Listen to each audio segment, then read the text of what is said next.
Столица Башкортостана готовится принять всероссийскую спартакиаду среди глухих и слабослышащих спортсменов. Об этом поговорим сегодня в программе «Интервью». Здравствуйте. Представляю гостя в студии Ольга Шовнина, председатель регионального отделения Общероссийской общественной организации инвалидов Всероссийского общества глухих по Республике Башкортостан. Ольга, здравствуйте. Здравствуйте. Очень рада вас приветствовать у нас здесь в студии. Вновь у нас с вами повод для более активного общения. Это то, что у нас Уфа вновь в центре внимания, и мы принимаем всероссийские соревнования. Насколько сложно было добиться принимать этот турнир, этот форум? Самое яркое событие в мире спорта глухих, как раз мы ждем 6 по 15 февраля. Башкирия принимает игры спартакиада глухих. Достаточно ярко прошли 2 года назад у нас летние игры с олимпийцев. И Уфа такой спортивный регион, и что даже сомнений не было, что первая спартакиада глухих там должна пройти именно в Башкортостане. Так это еще и первая спартакиада. Это первая спартакиада глухих. Расскажите, в каких видах спорта будут соревноваться спортсмены? Планируется 7 видов спорта. Это хоккей, керлинг, футзал. Она, кстати, представлена первый раз как зимняя дисциплина. Шахматы, лыжные гонки и горнолыжный спорт и сноуборд. А мы ожидаем 700 спортсменов из 30 регионов нашей страны. Расскажите, в каких спорткомплексах пройдет? Я понимаю, что не только в Уфе, ну не на одном комплексе, но и не только Уфа, но еще и другие районы примут. Да, совершенно верно. Но Уфа у нас принимает основной, вот это все. 5 видов спорта пройдут у нас в Уфе. Хоккей у нас будет во Дворце спорта. Биатлон принимает лыжные гонки. Футзал у нас пройдет в спортзале Аграрного университета. Шахматы у нас пройдут в Центре спортивной подготовки имени Ульфата Мустафина. А вот керлинг принимает город Ишимбай, спортивная школа Батыр. И горнолыжный спорт – это ГЛЦ Банная. Расскажите, вот наши спортсмены, как готовились, в каком составе примут? Понимаю, что, может быть, прям не занимались их подготовкой, но, тем не менее, наверняка есть представление о том, насколько у нас солидный состав команды. У нас состав команды сборной республики – это 30 человек, плюс 12 тренеров. Это у нас 2 команды, мужская и женская, керлинг. Мы принимаем участие в большой такой вот дружной командой в горнолыжном спорте. Мы ожидаем там медали. У нас ребята очень хорошо подготовлены.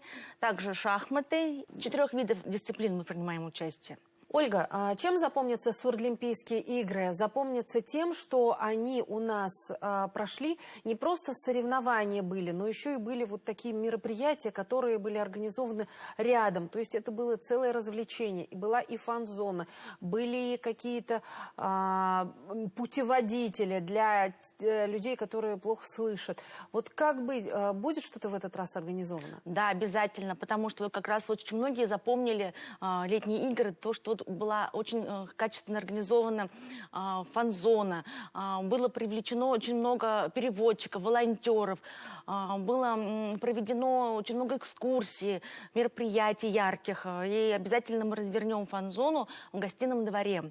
У нас внутри гостиного двора будет информационная стойка, где будет дежурить с 6 по 15 февраля специалист со знанием жестового языка. Также желающим болельщикам или туристам будут представлены видеогиды, карты на жестовом языке, чтобы они могли прогуляться по историческому центру Уфы.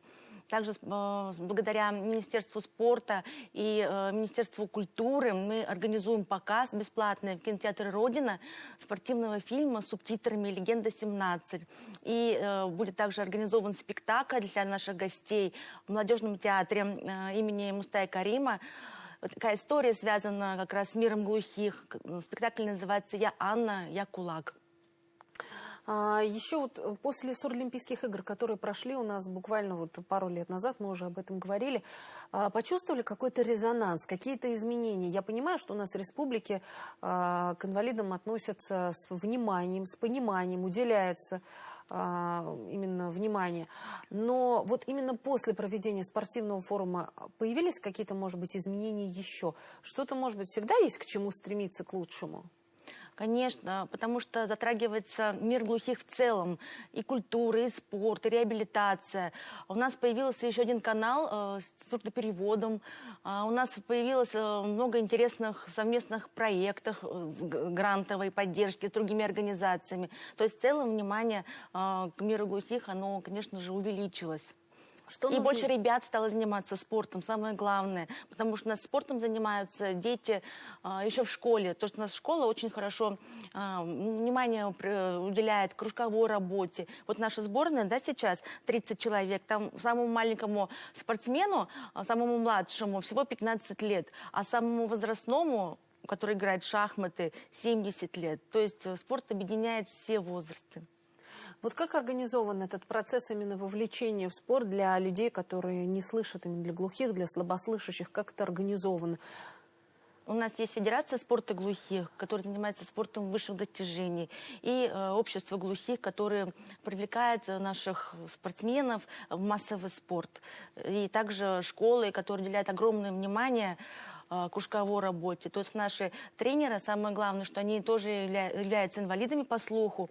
Они закончили все адаптивный спорт, факультет в нашем институте спортивной подготовки. И набирает вот ребят, и у нас даже спортсмены, они очень универсальные. То есть у нас ребенок занимается и хоккеем, и футзалом, и бадминтоном. Вот настолько-то они такие вот разносторонние спортсмены. Ну, наверное, уже позже определяются со своей специальностью, да?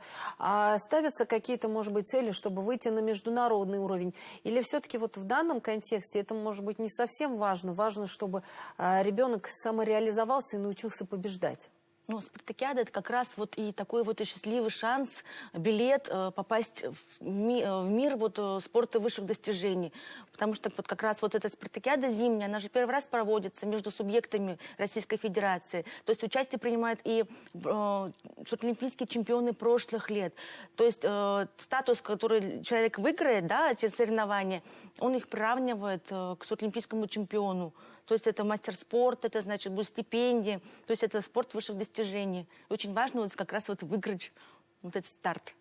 Ольга, но несмотря на всю мою любовь к спорту, не спортом единым жив человек, расскажите, какие еще есть возможности у ребят, которые не слышат, глухих, слабослышащих, что еще есть? Может быть, где-то можно заниматься театром, где-то можно заниматься еще чем-то, получить образование, стать еще кем-то?